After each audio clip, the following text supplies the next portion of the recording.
I can't take back any of the things I've said. None of us can. But what we can do is try to make the changes going forward. If you want to hate us regardless, that's your freedom to do so. But I'm just sorry for perpetuating a harmful stereotype, and moving forward, I will no longer bring up any topics that could be harmful to anybody. I have no desire, I have no energy or effort to want to listen to what the fuck UTI has to say. Okay, so I want black women to be clear. That apology wasn't for you at all. Y'all so fucking anti-black. That shit is just in y'all nature. And let's normalize calling out anti-blackness in Asian communities. Under the Influence is in the same spot Shits and Giggles was when they made their apology, because that shit was ass. Because while Under the Influence, I could tell they actually tried to take that shit serious, Shits and Giggles, they didn't take that shit serious. Yeah. What's up, everybody? Welcome back to the channel. My good name is Gracey D. I hope you guys are doing well. So recently, Under the Influence podcast have been trending for a minute after one of their own by the name Esther, an Asian American woman, made some very disrespectful and humanizing comments about Black women's flower. And after a wave of backlash, they've come back online and issued an apology. And people are not even taking these. Actually, I've gathered videos for you, the apology videos, and what some other creators had to say about their apology. And I want you guys to watch this video together with me. And at the end of watching this video, I want you to tell me on the comment section what your thoughts are. Do you think this apology is genuine, or was it just damage control? Let me know what your thoughts are. Subscribe to the channel if you haven't, and let's dive right ahead to the videos and we'll come back to it. Yeah, I want to take this moment to sincerely apologize for a topic that I brought up. It wasn't my view or opinion, but I understand that even bringing it up was super inappropriate and harmful. And I've heard so many of you guys, especially in the Black community and among Black women, and I'm just sorry for perpetuating a harmful stereotype, and moving forward I will no longer bring up any topics that could be harmful to anybody. I mean, we're all Asian and we've dealt with pretty hateful stereotypes as well, and I should have known better because I've been hurt by those too, you know? So I truly apologize for that. And it wasn't my intention to hurt anyone, but I understand that intentions don't matter when the impact was so hurtful. And I'm learning and I'm growing from this. And yeah, I don't know what to say other than that. I'm really sorry. yeah, I think that's the whole point here, is that obviously, like she said, we're all human. We are all human. Like, everyone makes mistakes. I can't take back any of the things I've said. None of us can. But what we can do is try to make the changes going forward. If you want to hate us regardless, that's your freedom to do so. But I think that the people who support us have been waiting for us to own up and take accountability for maybe some of the things that have hurt them as well. And that's what we're going to do our best to do. I have no desire, I have no energy or effort to want to listen to what the fuck UTI has to say. I simply don't give a fuck. I keep getting tagged and sent the video clips of them addressing the backlash and apology, whatever the fuck you want to call it. And I simply don't care. I don't care to watch it. I don't care to listen to what bullshit they have to say, because it's all bullshit to me. All right? I'm also not going to give my time or my energy for their monetary gain. I'm not going to do that. Fuck that. I'm not going to go to their YouTube. I'm not going to go on any other social media platform to listen to what they have to say and for them to make monetary gain off of it. I'm not. This is not something that just happened a day ago or days ago or a week ago. This has been going on for weeks. They had weeks to address this, guys. And they've been posting other shit and not addressing this. And suddenly now we're supposed to care and we're supposed to watch and care what they have to say when they had weeks to address this? No, I don't fucking think so. I'm not listening to any bullshit that you have to say. It's bullshit. If they really cared and they were actually genuinely sorry, about the shit that went down and about what they said, they would have made this weeks ago, but they didn't. They let it fester, they let it grow, and I don't care. I don't care to listen to what they have to say. So y'all can be out here posting other content instead of addressing it and talking about how you guys are going to address it in a video, and continue to make content outside of the backlash and start deleting comments and block people who call you out, rightfully so, on your platforms. And now suddenly we have to care what you have to say. Okay. Y'all know how I feel about podcasts. Not everybody deserves a podcast because nobody wants to hear what the fuck you have to say. And I will continue saying that because I clearly do not want to listen to whatever the fuck they have to say. And I stand on that. I am standing on business. But anyway, I wish y'all well. Okay, so I want black women to be clear. That apology wasn't for you at all. That apology was for major white corporations that weren't going to mess with them after the backlash of this. That apology was for the self-proclaimed social justice warriors that are their base that would feel weird about continuing to watch them after what they said. Never was that for black women. An apology that says we just need to watch what we say because of the level that we're at now. They're not sorry. They're sorry that they got caught. They're sorry that people care enough about them. Not me, but they're sorry that enough people care about them that this even became a thing. Yeah, I want to take this moment to sincerely apologize for a topic that I brought up. It wasn't my view or opinion. I don't know, I will always be biased when it comes to apologies coming from influencers or people who have platforms, because I feel like 100% of the time when it comes to apologies, it's always going to be coming off as insincere, not really knowing like what they're apologizing for, and on top of that, it just kind of feels like I end up hating the person 100% again. On top of not mentioning about the whole Drew situation at all, but very dismissing about like the entire situation about the racist comment in general is very weird, because I just wish like when it comes to apologies, they would reiterate and like restate like what they said, and then maybe mention a few things from other creators that like of calling them out basically of why they said was inappropriate, and like they would learn, you know, and educate others, as that's the whole point of a learning process, right?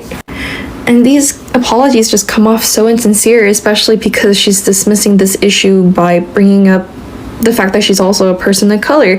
But it's just weird. It's not an excuse. And on top of that, this is why intersectionality is so important, because although like, yes, East Asians also go through some fetishizations and emasculations, it's very different from the experiences of Black people. And I will always stand by this, that in no way, shape, or form are death threats ever appropriate, and she did not deserve any of that. But that entire thing should not be used as an excuse to victimize yourself in this situation when you've hurt so many other people. And just because you state that you're a person of color doesn't mean that you're not racist. Like, people of color can be racist as well. And this is why we should take it upon ourselves to, you know, be the better person, the bigger person, and educate the people in our communities why these prejudice and stereotypes and racism is not okay. And let's normalize calling out anti-Blackness in Asian communities. Under the Influence is in the same spot Shits and Giggles was when they made their apology, because that shit was ass. Because while Under the Influence, I could tell they actually tried to take that shit serious, Shits and Giggles, they didn't take that shit serious. But when it came to Shits and Giggles, their shit seemed to actually planned out, and they knew what they were gonna say and how they wanted to do it. Under the Influence, dead ass seemed like they just weaned the fuck out of that shit. So it's like, whose here is worse? Because you could say, oh yeah, Esther and all of them, they were so scared to say shit, so you knew they were serious. But at the same time, every time someone talked, no one knew what the fuck to say. While when it came to Shits and Giggles, yeah, you can tell they wasn't serious, especially Fuha, because his ass couldn't even look at the fucking camera, yet they actually knew what they wanted to say and was very direct about the shit they were saying. And to me, it's just way more funny because two POC podcasts don't know how to address POC people. You know, I made a video like a year ago talking about the SoCal like Asian American podcasts, and now that these people are getting called out and they're getting canceled, yeah, I knew it. You know, low-key being a hater pays off. It does when you think about it, because I knew these people were already problematic. I've heard like some things, speculation, whatever. Like, I knew the time was ticking for them. Someone was gonna say something real batshit crazy, and then the internet is gonna be like, nope, this is the last straw we've had with y'all. And with Under the Influence, I'm not surprised about it at all. Like, just the way a lot of them speak, they speak very lowly educated, if I'm gonna be honest. It's just, and they really set back a lot of Asian Americans, to be very honest, and it's kind of sad, but it's also kind of true. Like, unfortunately, like, this obviously does not represent every single Asian American. It doesn't even represent the SoCal people, because I know there's SoCal Asians that's like, no, that's not me, that's not us, you know, and they already get a bad rep. But I don't know what it is down there, or not air or whatever, but a lot of them just don't know when to shut the fuck up. I'm not gonna go into the suburb talks, because that's a whole nother can of worms. They're treading on thin ice also, to be honest, but you know what, do what you will with that information. People are gonna be like, because I've seen so many comments of people like, oh, I knew I could trust them. We'll see about that. We'll see. But if nothing bad happened and they don't get canceled and stuff like that, nobody says anything stupid, then you know what, y'all can attack me for that. But I was right about these podcasts. Girl, shut the fuck up. From one older ass Asian lady to a young Asian girl, shut the fuck up. Your apology was not sincere. You're only apologizing because you want to save face, because you're getting canceled, because you're getting called out. Same thing with your other Asian douchebags that you're on the fucking podcast with. And it took you guys long enough to apologize. And the apology fucking sucked, so you could have kept that to yourself. I've been watching all of this unfold, and all the other Asian creators said exactly what I wanted to say, and I didn't want to parrot what they already had said. But really, for this apology, just keep it and shut up, because it was very insincere and nobody fucking believes you, and everybody dislikes you because you're ignorant as hell and racist. Esther, nobody listen to your bull, okay? Number one, you guys are losing followers. You're losing money, because the more followers, the more money. You do not care about what you said. You said you took your time to apologize. It took you almost a week or two for you to apologize for the effery that you did. Girl, bye. And for the people who are trying to say, oh, forgive her, there ain't nothing wrong with that bitch. She is playing the fucking victim, talking about as she was as an Asian. Let me tell y'all something. When you do ignorant shit, remember the consequence that comes with the stuff that you do. If you knew what you said was really dead wrong and you worrying about because you're Asian, you should never said it in the first place. See, I'm a kind of person, I mind my business, because every time I do my TT news, it's always effery when you young people doing the most. And I have to say something, like, it irritates me.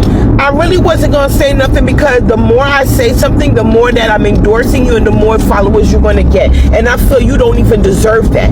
And I feel like people shouldn't even have to tag you on this, because it's disgusting. It's really disgusting.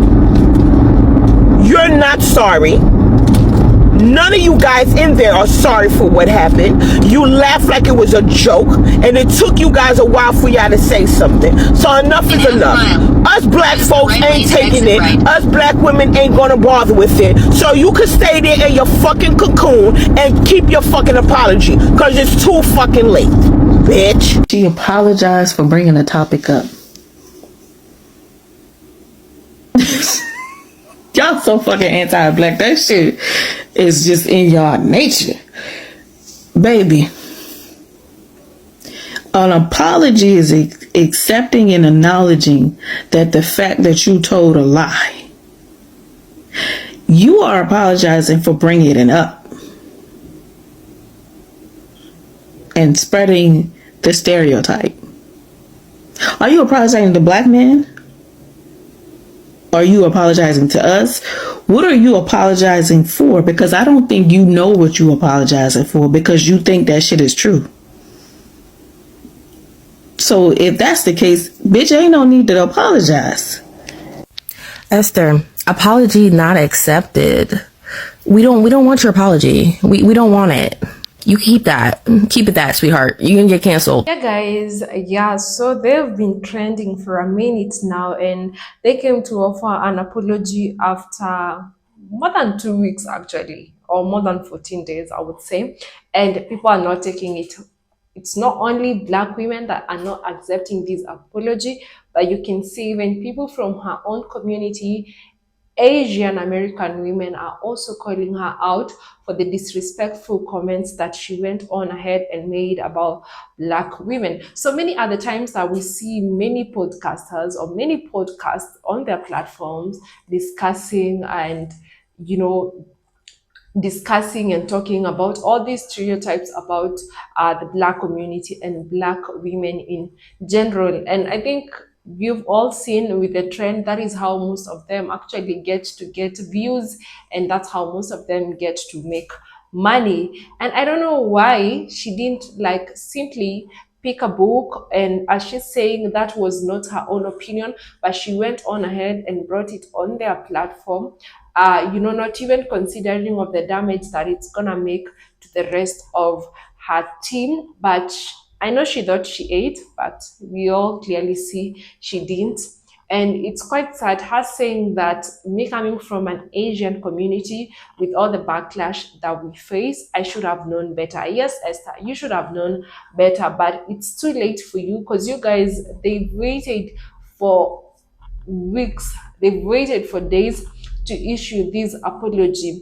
And I think they were just giving it a time frame for people, maybe they are trying to get their channels to higher numbers, to gain more numbers, but instead of that, they're actually losing followers for what they're saying. And you're also seeing this Asian woman who said, she had said it earlier, that one day that people will come to get to understand that these people are very problematic.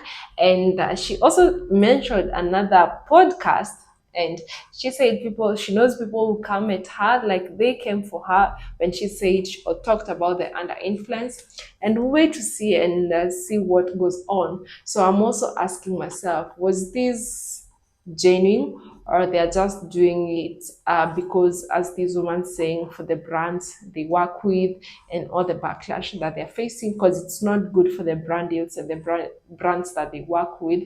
If you know how the influencing work, how it works when it gets to influencing or being an influencer or being someone who is working with companies that have to care so much about your image, especially on social media. Because one thing about social media can build you overnight. You can wake up tomorrow and you're making a lot of money from social media. The same social media that builds you can also bring you down to zero, from up there to nothing overnight, like within a split of seconds or minutes. So being an influencer, it's not an easy thing, or being on social media, it's not something easy. Being a content creator, especially when you have such a big following, you have to always be careful of what you say. You just don't come online and say things just because you're looking to get followers or to create subscribers, because it's gonna cost you a lot more than you just trusting the process and create your own brand slowly as you go up. But coming online and talking of things that you're not sure about, dehumanizing people, it's bad for your brand. So if you're looking forward to be a content creator or an influencer, you can actually do it, and it's actually a very good job because you get to work on your time and all that. But then again, you have to be very careful, because there are people who like using shortcuts, getting up there, but there are always consequences. Let me know what your thoughts are. Do you think that apology was genuine? Subscribe to the channel if you haven't, and until the next episode, bye.